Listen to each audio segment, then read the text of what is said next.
Welcome to everyday cooking. இன்றைக்கி நம்ம super சிம்பிளாக 2 நிமிஷத்தில் சட்னி செய்ய போகிறோம்.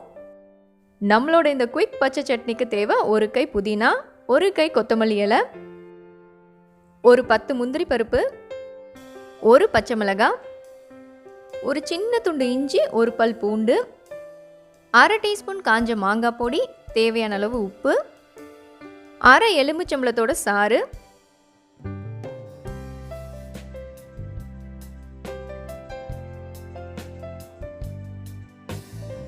இதோட ஃபைனலாக 1 கப் தயிர் சேர்த்துக்கலாம்.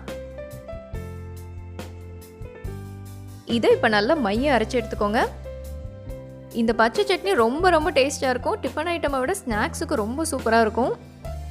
இது ரொம்ப ஃபேமஸான ஒரு சிம்பிள் க்ரீன் சட்னி. நீங்கள் ஹோட்டலில் போய் சிக்கன் டிக்கா, பன்னீர் டிக்கா இல்லை கபாப் ஐட்டம்ஸ் வாங்கினீங்கன்னா உங்களுக்கு தொட்டுக்க இதை தான் தருவாங்க.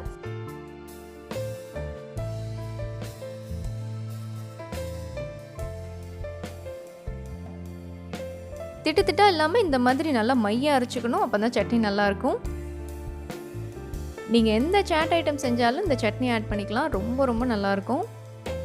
ஸ்நாக்ஸுக்கு தான் தொட்டு சாப்பிடணும் அப்படிங்கிறது கிடையாது. இட்லி, தோசை, சப்பாத்தி கூட நீங்கள் இதை தொட்டுக்கலாம். நான் இதை அச்சாரி பன்னீர் டிக்காவோட சாப்பிட போகிறேன். இந்த பன்னீர் டிக்கா நான் சிம்பிளாக தோசைக்கல்லில் தான் செஞ்சேன். உங்களுக்கு வேணும்னா லிங்க் டிஸ்கிரிப்ஷனில் இருக்குது, கிளிக் பண்ணி பார்த்துக்கோங்க. வீடியோ முடிக்கிறதுக்கு முன்னாடி என்னென்ன பொருட்கள் தேவை அப்படிங்கிறத இன்னொரு தடவை பார்த்துடலாம்.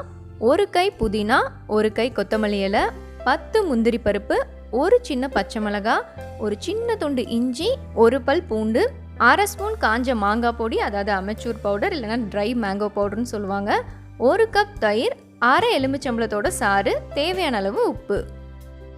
ஸோ இந்த ரெசிபி உங்களுக்கு பிடிச்சிருக்குன்னு நம்புகிறோம். வேறொரு இன்ட்ரெஸ்டிங்கான ரெசிபியோடு உங்களை சந்திக்கிறோம். எங்கள் வீடியோஸ் எல்லாம் பிடிச்சிருந்தால் லைக் பண்ணுங்கள், ஷேர் பண்ணுங்கள், கமெண்ட் பண்ணுங்கள், அண்ட் மறக்காமல் எங்கள் சேனலுக்கு சப்ஸ்கிரைப் பண்ணுங்கள்.